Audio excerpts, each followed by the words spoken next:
Yo quiero que ustedes entiendan por qué yo les pregunto esto. Porque ¿de qué sirve venir acá, irte y no saber de qué venimos hablando? Porque nosotros predicamos en serio. O sea, lo entendés un jueves, lo entendés un domingo, o tenés todo el mes para entender lo que venimos hablando. ¿Y de qué venimos hablando? De morir a la carne. Ese es uno de los temas. Pero venimos hablando de la oración. ¿Sí? La importancia que tiene la oración en nuestras vidas. ¿Quién no sabe que toda la semana hay oración en este lugar? Vuelvo a decir lo que les dije, lo vengo diciendo en esta semana. La oración no está puesta para que venga una persona, abra la iglesia y ore. La oración está puesta para que nosotros, todo el pueblo de Dios, podamos venir y podamos orar en ese horario. ¿Por qué? Lo que pasa es que no vienen porque yo sé que tienen una cancha para orar. Hay 5 horas de oración todos de rodillas, con maíz en las rodillas, porque acá somos gente sacrificada. No, esta es una herramienta, hermanos. Una herramienta para que nosotros podamos fortalecernos en oración. Fortalecernos porque lo que quiere Dios es que nosotros tengamos comunión con Él. Porque la única manera que nuestro espíritu y nuestra vida cambie, así como dijo Aarón, tenemos que morir a la carne. No vamos a morir a la carne si no podemos pasar tiempo en oración. Entonces, la lectura de la palabra y la oración son para un cristiano, para un discípulo maduro, cosas indispensables. Cosas no que hacemos por obligación, sino cosas que nuestra alma necesita. ¿Sí? Entonces, para el que no se acuerda, yo sé que todos oran re bien acá, pero para el que no está pudiendo orar o para el que recién empieza, nosotros hicimos un desafío que era 5 minutos de oración, 5 minutos de lectura de la palabra y 5 minutos orando por esa palabra que leímos. Acá nadie te va a preguntar, levante la mano, ¿quién está orando? Vos sabés, Dios sabe, ¿sí? A mí me decían, vos tenés la lámpara de cristal. No, yo no tenía la lámpara de cristal, pero cuando vos estás al lado de una persona, vos sabés si la persona ora o no. ¿Sí? ¿Por qué? Porque le ves el carácter, le ves a las actitudes, porque su palabra dice, por su fruto los conoceréis. Y cuando no oramos, estamos más sensibles. ¿Sí?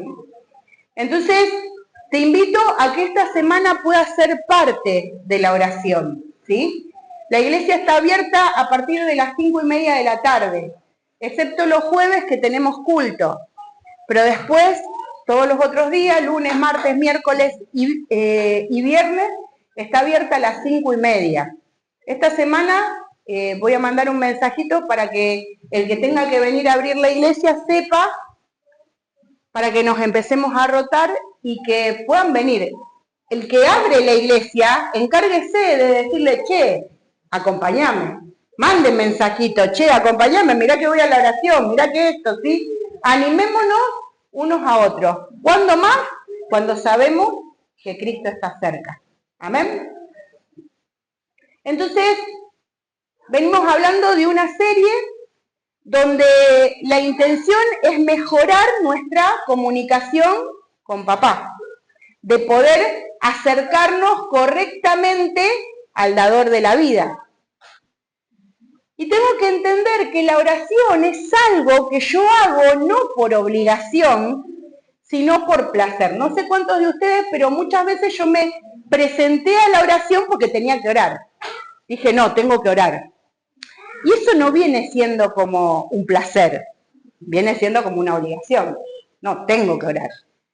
El tema es que nuestro corazón tiene que tener ese deseo, pero si no lo hacemos nunca, dice, a la verdad, el espíritu está dispuesto y la carne no quiere. Sí.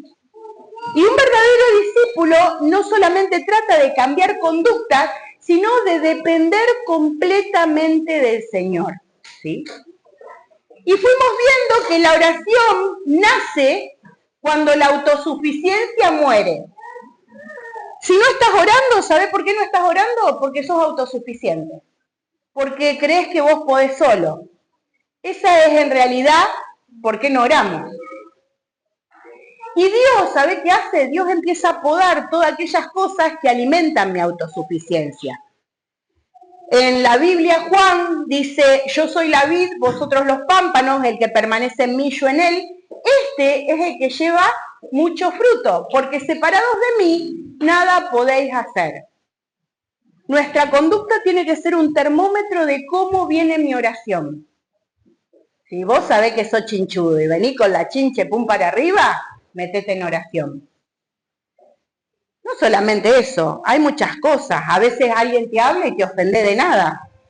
Metete en oración. Entonces también vimos que el orgullo es el enemigo silencioso de la oración. Si hay orgullo, muchas veces oro, pero oro conmigo mismo. Y a veces uno dice, pero si oré, ¿qué pasó? Y a veces oramos con nosotros mismos, ¿sí? La humildad abre la puerta de la misericordia de Dios, produce justificación, pero la humildad, ¿sabe qué trae? Trae transformación.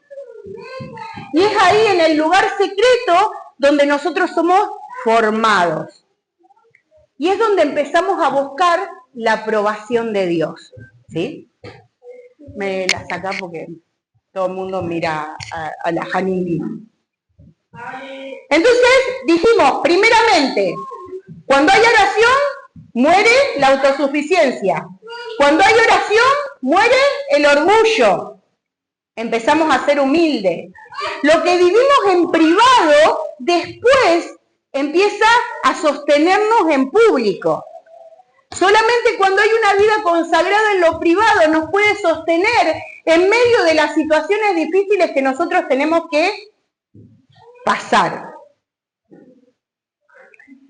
Y ¿saben qué? En medio de eso desarrollamos una confianza. Vamos a esperar un cachito. Pasa, Barbie, pasa. Agárrala. Sí, no importa.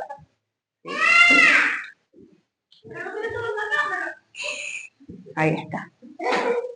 Lo que vivimos en privado entonces nos sostiene para lo que tenemos que afrontar en público. Viene la pastora re enojada, la trata mal a Caro, pero como Caro estuvo en la oración, llena de la unción del Señor, viene y dice, ay, ¿será que mi pastora tiene un problema? Voy a orar por ella. Pero solamente en lo secreto es lo que nos sostiene en público, ¿sí? Y ahí es donde nosotros empezamos a desarrollar una confianza en papá. Ahí cuando yo me meto en la oración, cuando muere el control, ¿sí? Ahí es donde nace la confianza, donde yo le puedo dejar el control al Señor y le digo, Señor, esto yo no sé qué hacer, no lo puedo resolver, toma el control vos, yo descanso en vos. Y ahí empieza a producirse una confianza en el Señor que muchas veces no tenemos. ¿Y qué pasa cuando tengo una preocupación? Dijimos que cuando tengo una preocupación yo me puedo dar cuenta en dónde está mi confianza. Si mi confianza está en Dios o mi confianza está... Por ejemplo, tengo que pagar una deuda. No sé cómo pagarla. Me empiezo a preocupar. Tengo que hacer esto, tengo que hacer aquello. No sé ustedes, pero yo soy así. Tengo que hacer esto, tengo que hacer... ¿Qué puedo hacer? Y si hago esto, y si hago aquello... Y mi mente empieza... Tucu, tucu, tucu, tucu, tucu, tucu. ¿Sabés qué está revelando? ¿Qué está revelando esto? Está revelando que no hay confianza en Dios. Que quiero buscar estrategias humanas para suplir el poder descansar en Él. ¿Sí? Entonces, ¿dónde está mi confianza? Porque cuando yo me meto en la oración, mi confianza empieza a producir una paz sobrenatural y mis prioridades empiezan a cambiar. En realidad, mis prioridades cambian cuando la paz de Dios viene a mi vida, entonces yo puedo caminar confiado, ¿sí? ¿Y saben qué pasa? El reino de Dios empieza a habitar en mí. ¿Cuántos quieren que el reino de Dios venga? El reino de Dios está en tu vida. Porque muchas veces queremos que el reino de Dios venga, pero el reino de Dios no está en nuestra vida. Muchas veces, ¿cuántos quieren ir al cielo? Che, ¿dos nomás quieren ir al cielo? no sé, yo me quiero ir al cielo. Ahora, ¿qué pensás que vas a hacer en el cielo? ¿Tomar mate y chismosear de lo que hizo el hermano y la pastora? ¿Qué vas a hacer en el cielo? Che, ¿y te cuesta adorar a Dios acá? ¿Cómo vas a hacer en el cielo? Acá nosotros nos estamos preparando para lo que vamos a vivir allá arriba. No podemos orar. ¿Qué pensás que vas a hacer en el cielo? Yo lo único que quiero es verle el rostro de Dios. Estar ahí en su presencia. Pero a veces tenemos la oportunidad, porque nuestra salvación empezó a estar desde que recibimos a Jesús en nuestro corazón. Tenemos la oportunidad de que el reino esté en mi vida y yo hacer que el reino de Dios esté sobre la tierra, pero no lo aprovechamos. Y la única manera de que esto se nos revele es por medio de la oración. Es por medio de pasar tiempo con el Señor. Y el verdadero discípulo no usa la oración para convencer a Dios. ¿Cuántos quieren convencer a Dios cuando están orando? Me encanta convencerlo a Dios. Dale, Señor, si vos sabés que yo necesito. Porque a nosotros nos gusta presentarnos de esa manera, ¿sí? Pero en vez de convencer a Dios, nosotros tenemos que hacer la voluntad de Dios, ¿sí? Y cuando nos presentamos es para rendirnos hasta abrazar la voluntad del Padre. No es aprender a pedir o aprender a esperar, es aprender a rendirse. Yo cuando voy a la oración tengo que aprender a rendirme ante Él. Y ustedes saben que pocas horas antes de que Jesús muera, pocas horas antes de que Jesús vaya a la cruz, no encuentro a un maestro, a un rabí, que esté dando un discurso, que esté dando una enseñanza, sino que encuentro a un hijo corriendo a su padre. Esa es la actitud que vemos en Jesús. La victoria de Jesús no empezó después de la cruz. La victoria de Jesús comenzó en el huerto del Getsemaní, donde Él fue y se rindió al Padre. Y en ese mismo lugar muchas veces estamos nosotros. Y es ahí donde Dios nos pregunta, ¿vas a hacer tu voluntad o vas a hacer la mía? Cada vez que yo me presento en la oración, Dios me pregunta, ¿vas a hacer tu voluntad o vas a hacer la mía? Y a veces la voluntad de Dios no es lo que nosotros queremos hacer. Y eso es lo difícil, porque nosotros queremos hacer lo que nosotros queremos. Y la oración no siempre cambia las circunstancias. Y vos fíjate, un metal, para tener una forma, se necesita pasar por fuego. Pero después que se pasa por fuego, se tiene que agarrar algo de peso y empezar, tush, tush, tush. Una opresión sobre ese metal que está el fuego hirviendo, ¿para qué? Para que adquiera la forma que el que lo está haciendo quiere, ¿sí? Para que ese metal sirva de instrumento útil. Y la oración no va a cambiar las circunstancias, pero muchas veces Dios usa la oración para quebrar la rigidez de mi voluntad y moldearnos conforme a su propósito. A mí me costó muchos años, hermano, entender que acá no era lo que Gaby quería. Acá es el propósito que Dios tiene en mi vida. Yo decido tomarme de ese propósito y caminar en pos de lo que Dios quiere. Es difícil, es muy difícil. Porque yo muchas veces quiero un montón de cosas que creo que para mí son buenas, pero Dios sabe mejor lo que es bueno para mí. ¿O no es así que tu hijo viene y te plantea cosas? No te estoy hablando de un chico, te estoy hablando de un adolescente. Viene y te plantea cosas y te dice, no, pero esto es lo mejor.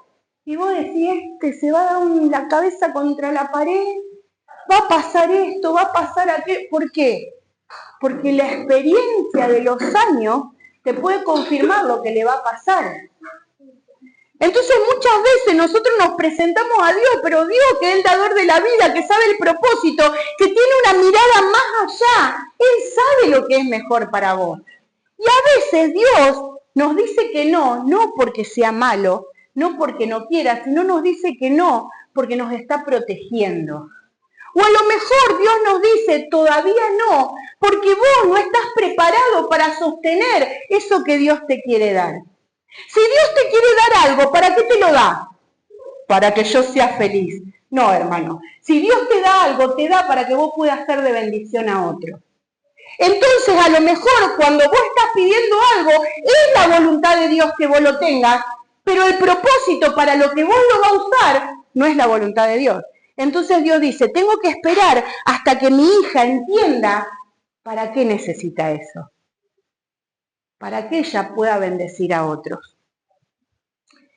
Y vamos a leer Lucas 22, del 39 al 44. Dice así, y saliendo se fue como solía, no es algo que hizo ese día, porque viste que nosotros la oración es por ahí, esa... Hay una insulina que se pone, ¿cómo se llama, Aniki, la insulina rápida? Hay una insulina que es de urgencia, que vos te la pones por un momento, ¿sí? Así.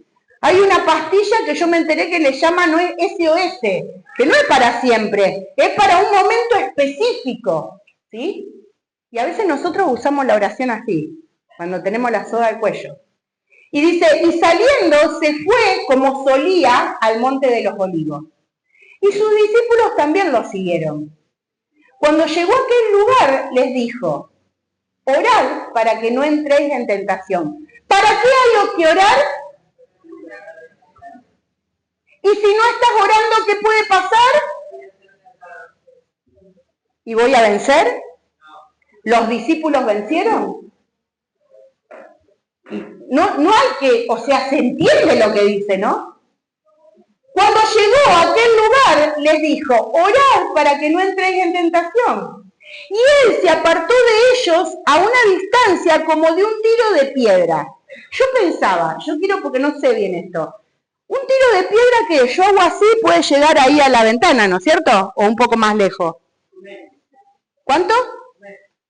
1 metro más o menos. Depende de la fuerza, ¿no? Pero vamos a ponerle, tiro una piedra, la cortina de allá. O a lo sumo, la casa de José, enfrente.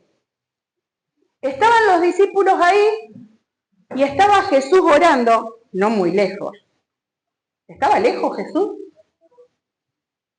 No estaba lejos.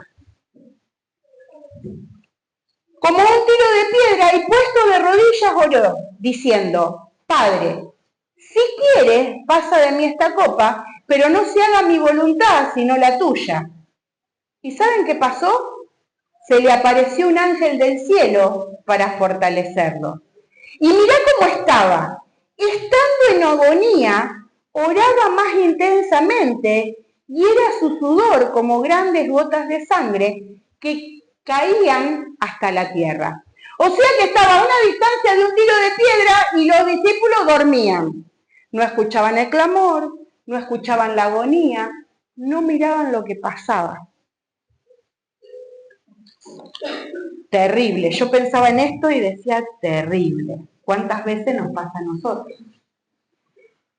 Y lo primero que vamos a ver es que la batalla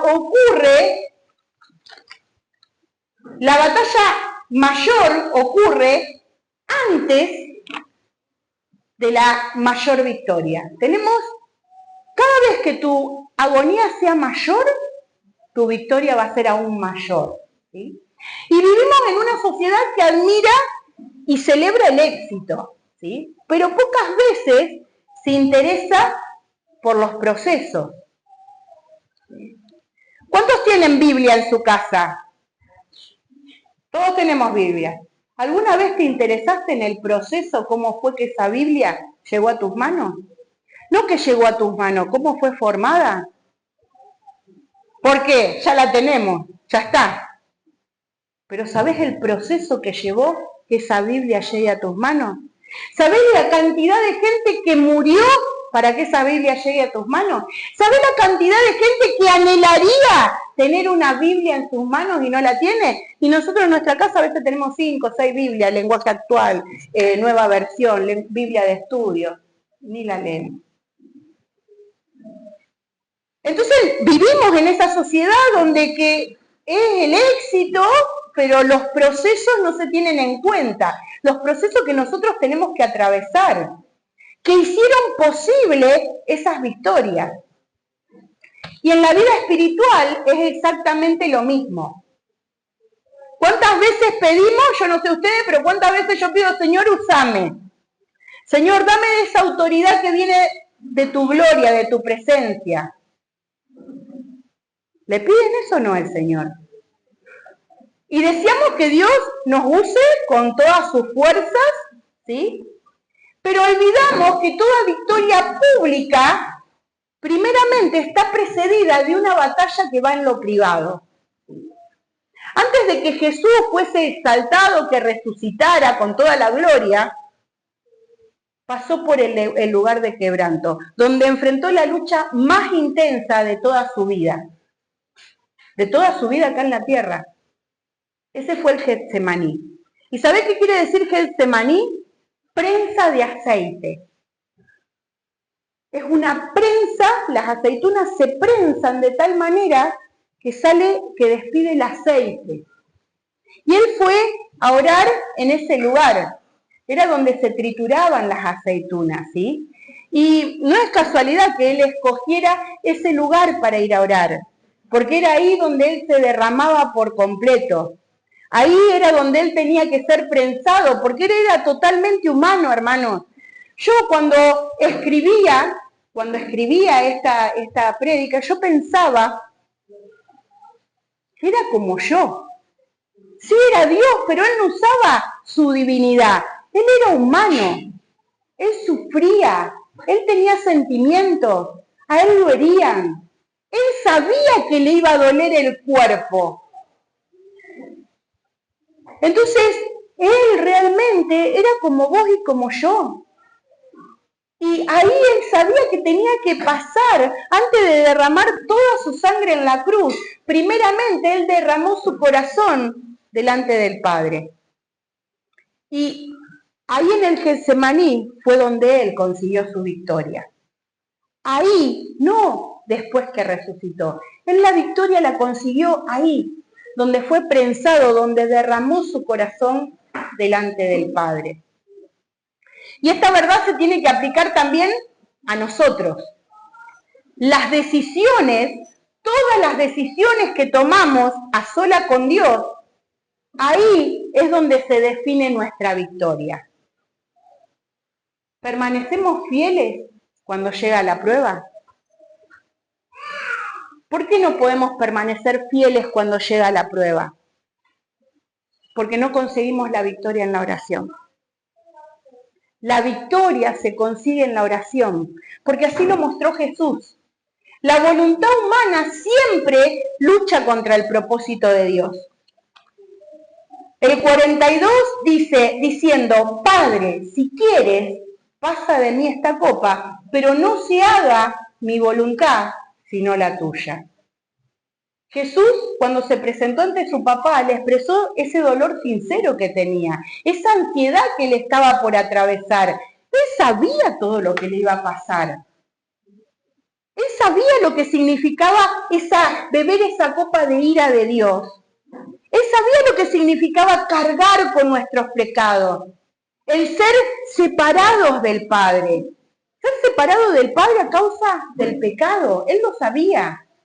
Y esto nos muestra que la lucha no es siempre entre el bien y el mal, porque a veces pensamos que nosotros tenemos una lucha entre el bien y el mal. Y es cierto, está constantemente esa lucha que nos dice, hacer esto y vos sabés que no lo tenés que hacer. Pero en realidad, la lucha que nosotros tenemos en nuestra vida es saber que tenemos que hacer la voluntad de Dios cuando muchas veces no lo queremos hacer.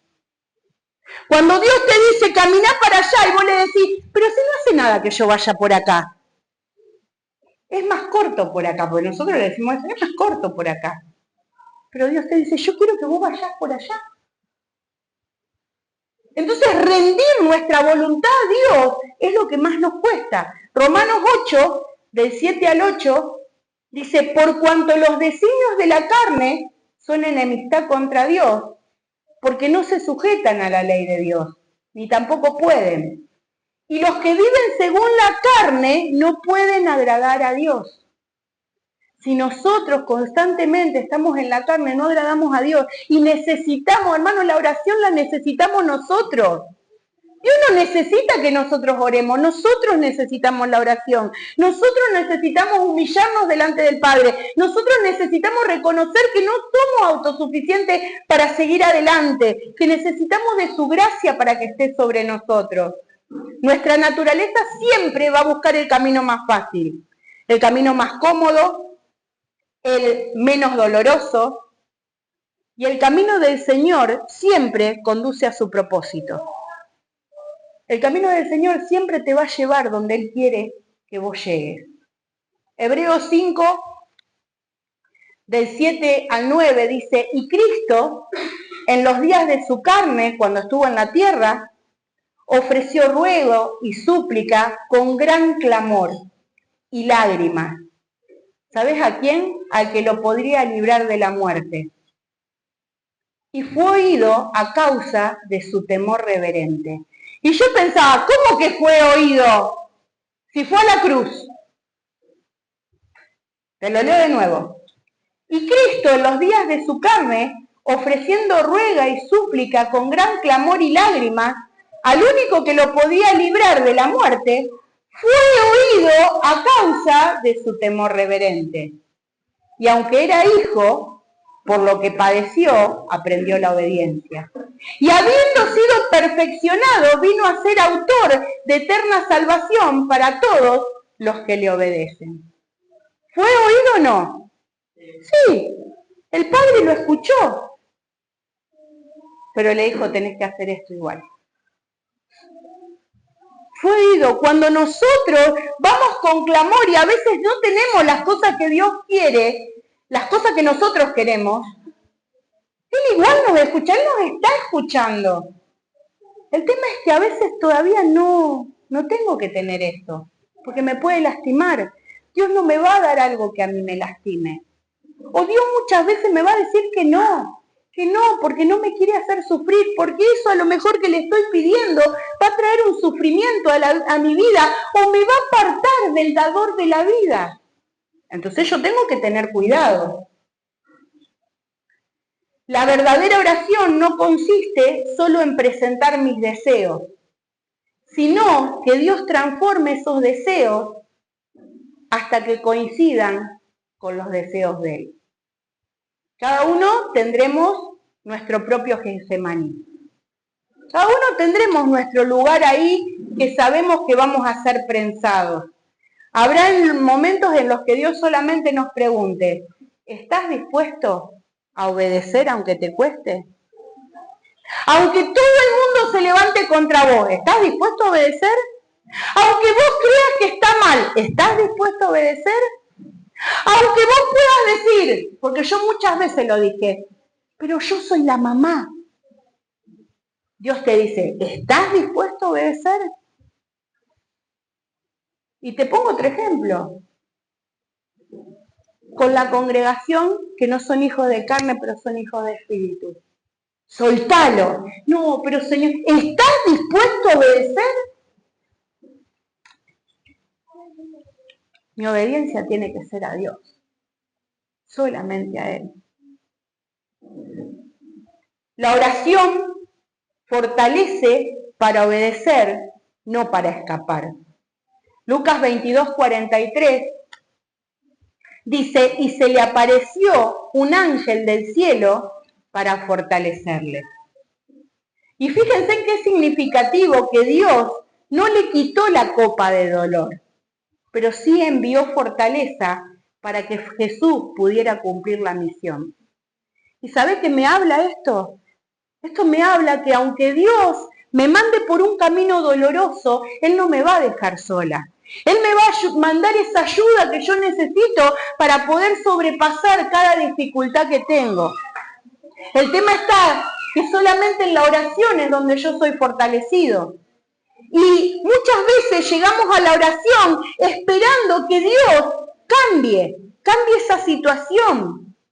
Pero no, Dios lo que quiere es una transformación personal en mi corazón, no en las circunstancias. Él no siempre va a eliminar la prueba, a lo mejor sí, pero Él siempre va a conceder la gracia y el poder para que yo pueda atravesar esa situación. La fortaleza que recibió Jesús no evitó el sufrimiento, pero le permitió permanecer firme.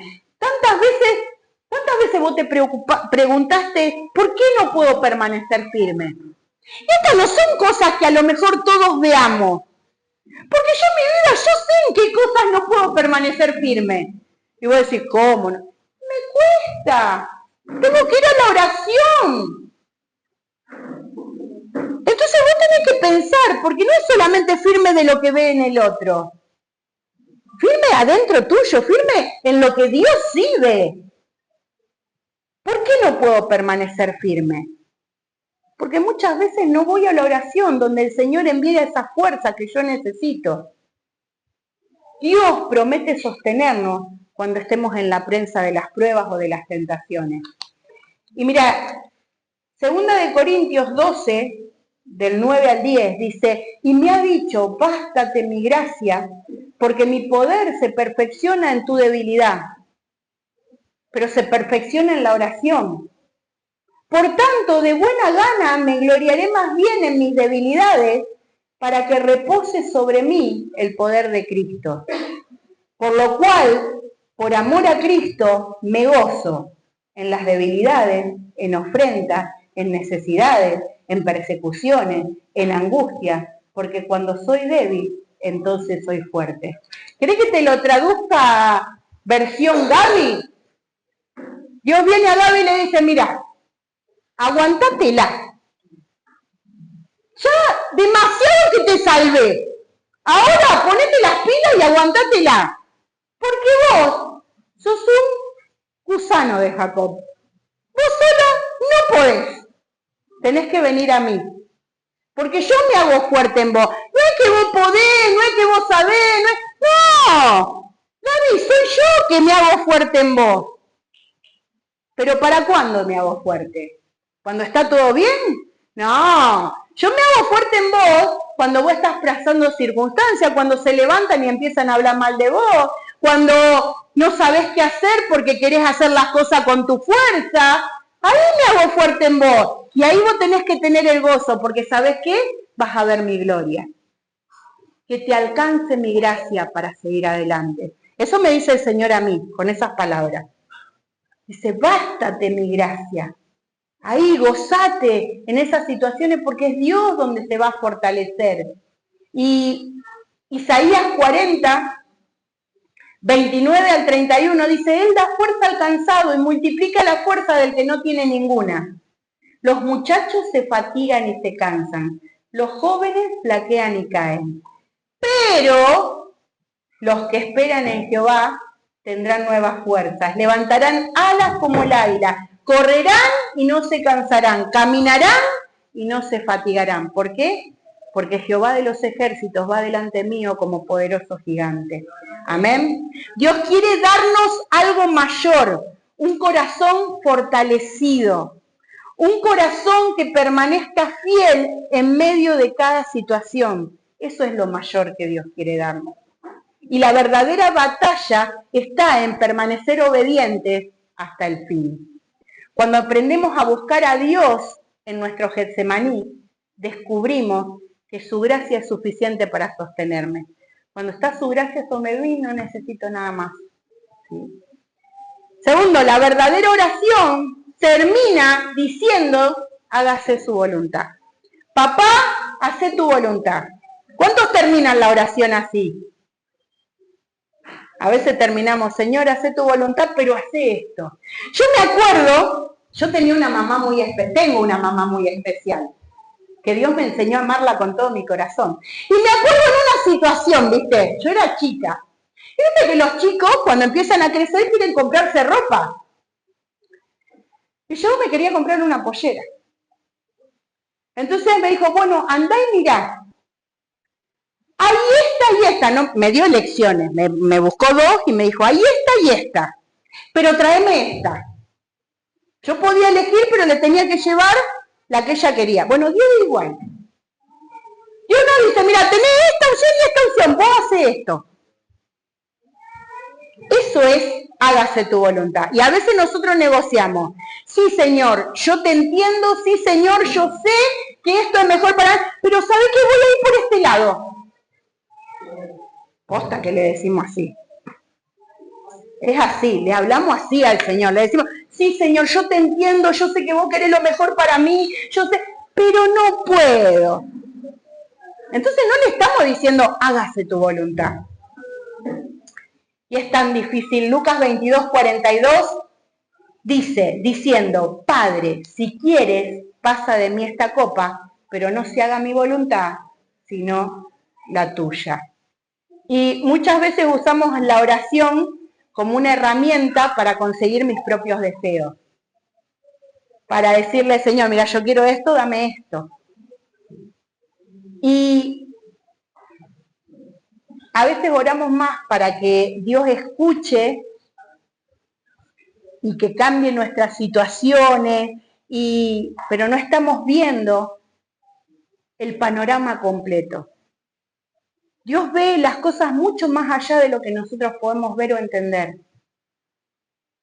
Y Jesús, cuando se presentó a la oración, no se presentó para convencerlo al Padre. Él sí fue sincero. Él fue sincero. Él le dijo, si querés pasar, porque yo no tengo ganas de que me escupan, de que me pongan una corona de espina, de que me saquen toda la piel, que me la despellejen. Yo no tengo ganas de pasar eso. Pero si quieres, saca esa copa. Si no, que se haga tu voluntad. ¿Y sabes qué? Jesús usó esa oración para alinear su corazón al corazón del Padre. Y eso es lo que nosotros tenemos que hacer.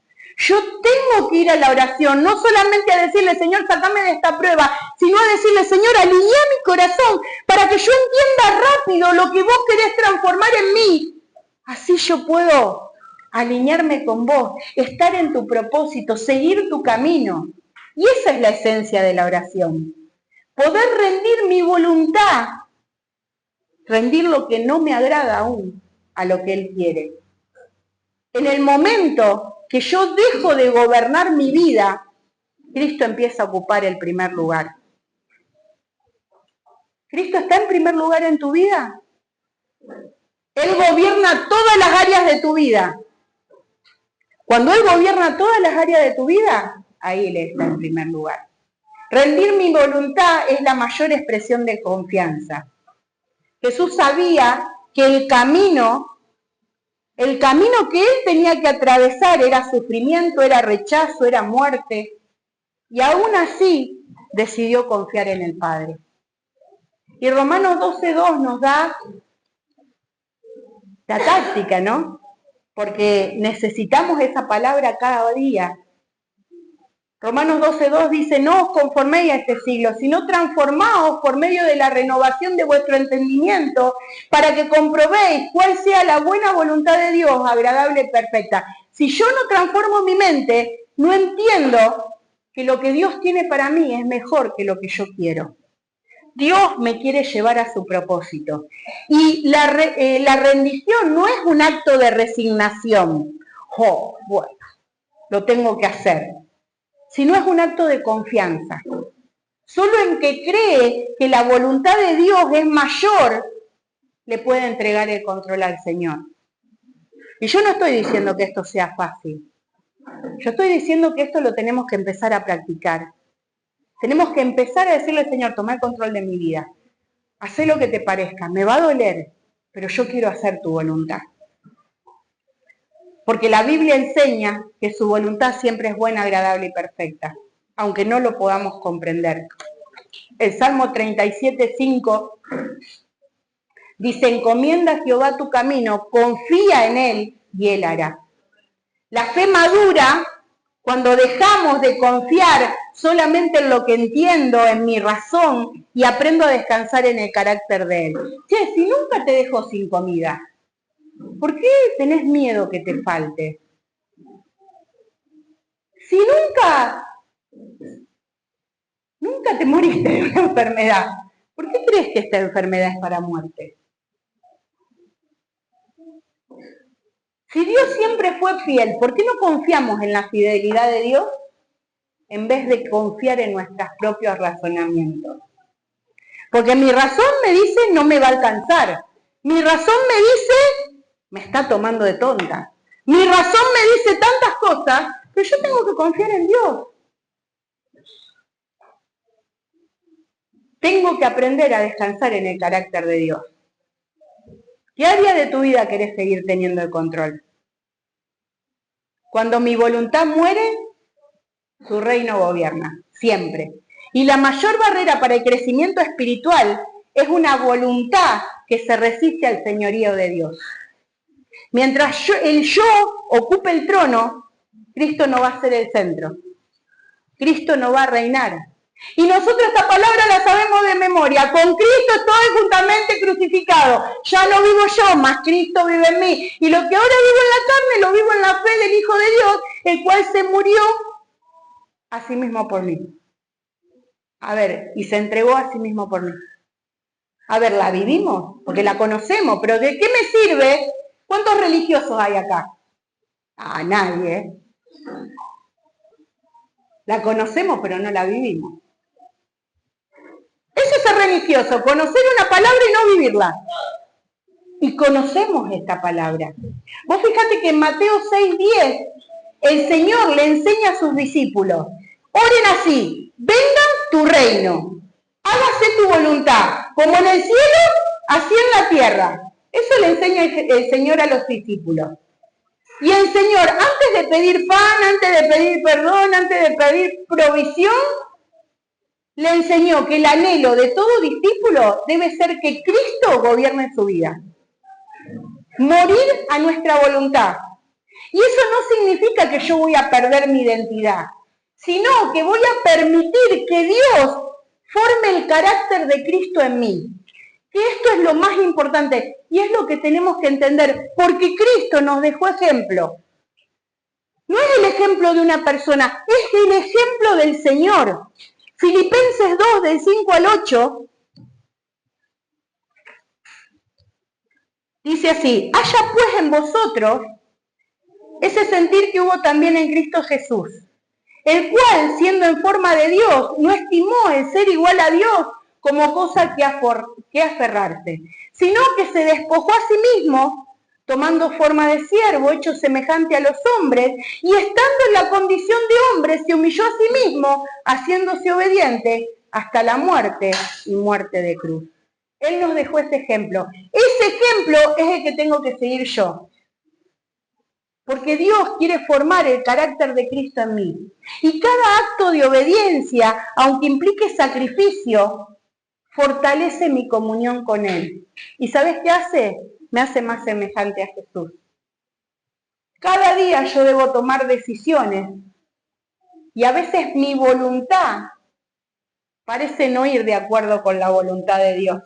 Parece que no van por los mismos caminos. Y ese es el momento en que yo tengo que decidir quién reina en mi vida. ¿Cuántas veces pensaste, me está tomando de tonto? ¿Cuántas veces pensaste, si yo no me defiendo,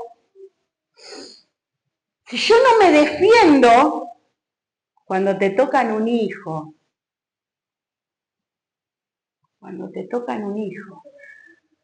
ya a tus hijos también los defiende el Señor.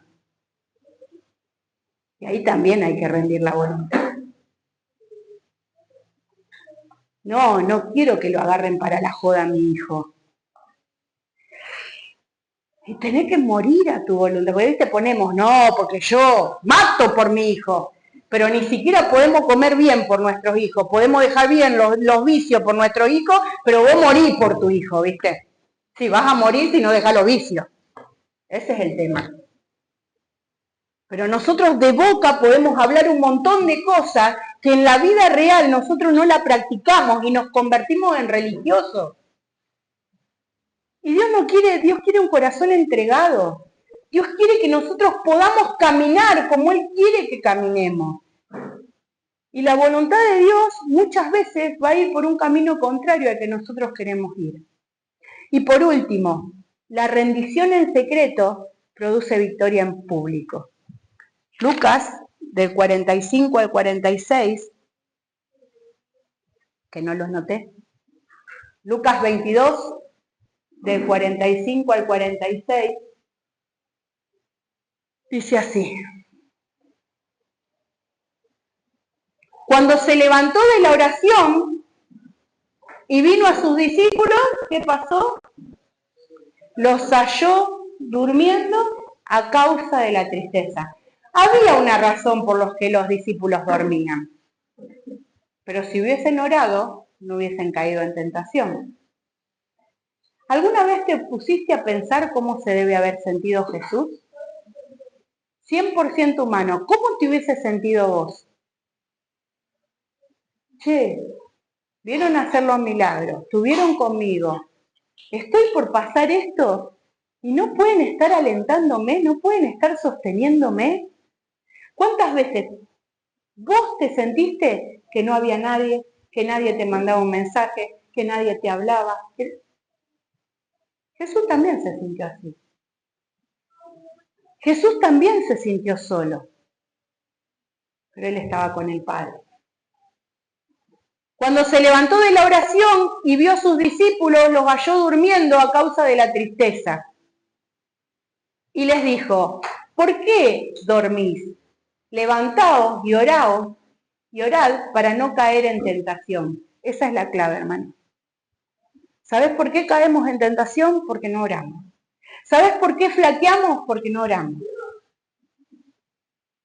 Yo hablé con una persona hace un tiempito atrás que estuvo pasando muchas situaciones todas juntas y le dije, ¿sabes a vos lo que te está sosteniendo ahora?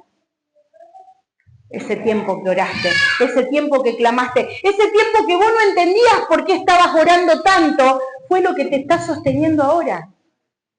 Por esa palabra. Orá para que no entres en tentación. Antes. Porque a veces nosotros queremos entrar en la oración cuando estamos en medio del problema. Y no, es antes. Es en lo privado, donde Dios sostiene en lo público. Jesús entra angustiado. Imagínate la situación.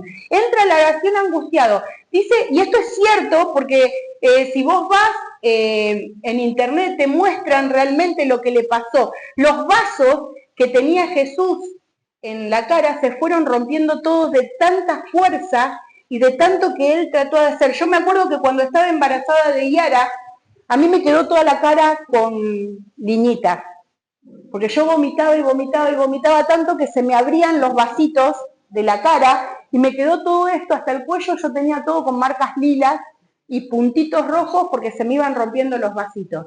Imagínate el sufrimiento de Jesús, que dice que eran gotas de sangre que salían de su cara y que caían a la tierra. La angustia y la fuerza que él estaba haciendo en medio de la oración.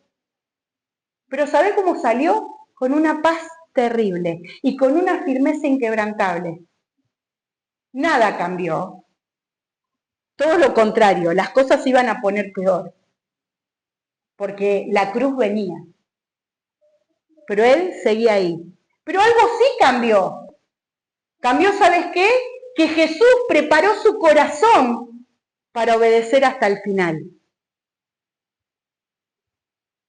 Jesús preparó su corazón y lo alineó al corazón del Padre para poder sostenerse en ese momento que él sabía que a lo mejor no iba a poder. La oración transforma, hermano. Pero la oración primero transforma al que ora. Cuando vos vas con un corazón sincero a la oración, vas a dejar de ver los errores de los otros y vas a empezar a ver que vos tenés tantos errores que no tenés tiempo de andar fijándote en los errores del otro. Porque tenés tantos errores que Dios tiene que cambiar, tanta oración que tenés que hacer por tu propia vida, que dejás de mirar en los otros.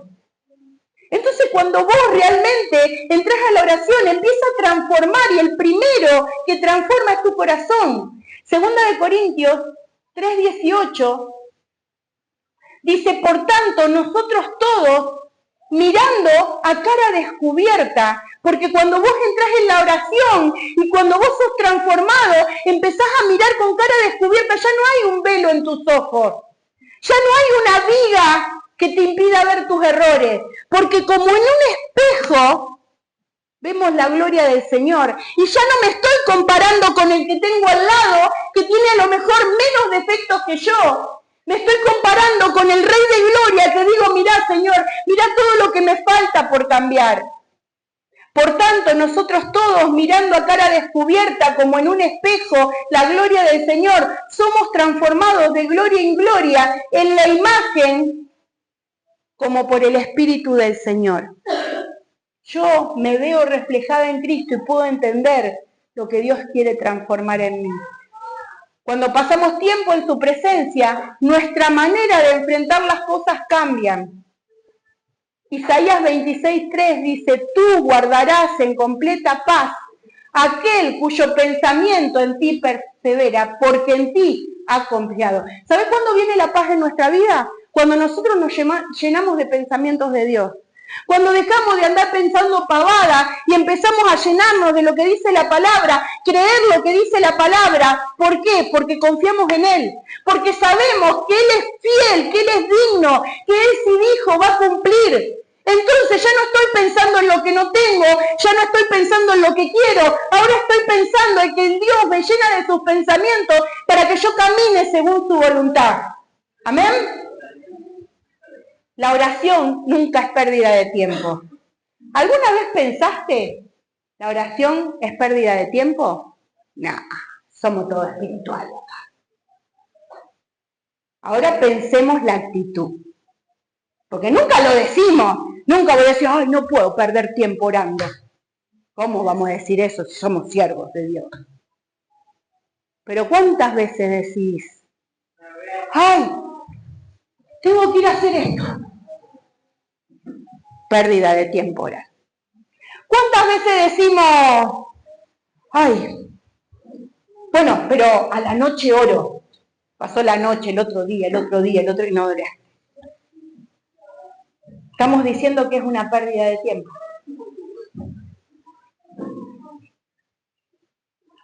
Y la oración nunca es una pérdida de tiempo. La verdadera oración, ¿sabes qué hace? Deja una marca en nosotros. Te invito a que te pongas de pie. La fidelidad pública es resultado de la comunión privada. Y quiero leerte 2 palabras más, para que tengamos de ejemplo. Daniel 6:10. ¿Sabes qué? Se había formado un edicto, todos estaban en contra de Daniel. Todos estaban en contra de Daniel. ¿Por qué? Porque Daniel tenía la gracia de Dios. Cuando la gracia de Dios está sobre tu vida, vas a tener personas que se levantan. Y estaban buscando ver cómo podían hacerlo caer. Y entendieron que era una persona tan íntegra que la única manera de hacerlo caer era tocarle a Dios. Y dice que se hizo un edicto donde decía que nadie se podía adorar sobre sus dioses, que solamente podían ir y adorar al rey. Y ese día que Daniel se enteró eso, no es la primera vez que lo hace, él lo hacía siempre. No dejó de hacer lo que hacía, por más que sabía que había algo que corría riesgo de su cabeza. Cuando David supo que el edicto había sido firmado, entró en su casa y abiertas las ventanas de su cámara que daban a Jerusalén. Y no es que lo hizo a propósito, eso era la costumbre que los judíos tenían, abrir las ventanas y mirar hacia Jerusalén. Él hizo lo que hacía siempre. Se arrodillaba 3 veces al día y oraba y daba gracias delante de Dios, como lo solía hacer antes. A él no le importó, porque él sabía que Dios estaba primero. Y eso se cultiva día a día. Eso no lo conseguís por un día que orés. Eso no lo conseguís de un día para otro. Esto se cultiva, esto se va formando, esta comunión se va formando. Santiago 1:12 dice, bienaventurado el varón que soporta la tentación. porque cuando haya resistido la prueba, recibirá la corona de vida que Dios le ha prometido a los que aman. El verdadero poder no nace de fuerzas humanas. El verdadero poder nace de una vida rendida totalmente al Padre. Necesitamos rendirnos a Dios, hermanos. ¿Sabes qué? ¿A cuántos le cuesta esta hora de culto? Estar concentrados en la palabra. ¿A cuántos le cuesta no distraerse con algo? A todos, hasta a mí, hermano. Hasta a mí me cuesta. Pero ¿sabes por qué? Esto es como sus discípulos. Ni una hora pudieron resistir. ¿Por qué? Porque no estamos más en su presencia. Porque no tenemos esa comunión. Es ahí donde recibimos las fuerzas. Hermano, yo no puedo cambiar el corazón de nadie. Ni siquiera puedo cambiar el corazón de mis hijos. No puedo cambiar el corazón de mis nietos. Ellos tienen que tener un encuentro con Dios. Ellos tienen que tener un encuentro con el Dios de gloria, con el mismo Dios de gloria que yo me encontré un día. Pero las decisiones son mías. Yo decido a quién sirvo. Yo decido a quién agrado. Yo decido si hago la voluntad de Dios o no. Mi carne tantas veces me dice, hace esto. Pero la voluntad de Dios me dice, sostenete en mi palabra. Necesitamos sostenernos en la voluntad de Dios. ¿Cuántas veces Dios nos habla? Caminá por acá, caminá por acá, caminá por acá. Y somos tan testarudos. Somos como ese adolescente que quiere manejarse solo porque cree que en su vida está mejor. Necesitamos correr a su presencia, necesitamos decirle, Señor, acá estoy. Señor, acá estoy para que sea tu voluntad en mi vida porque me cuesta. Porque así se presentó Jesús con un corazón sincero. Diciéndole, Señor, si es posible, pasa esta copa de mí, pero que no se haga mi voluntad, sino la tuya. Que podamos presentarnos delante del Señor diciéndole, Señor, no quiero hacer esto. No quiero que me sigan tomando de tonta. No quiero, Señor, no quiero hacer esto. No quiero pedir perdón. No quiero humillarme. Porque Dios conoce las intenciones de nuestro corazón. Presentarnos así como somos. Señor, no quiero. Pero, Señor, es tu voluntad. Señor, alinea mi corazón para que yo pueda agradarte en todo.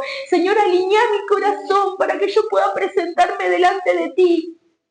Fortalecerme en oración para que cuando venga la prueba, para que cuando venga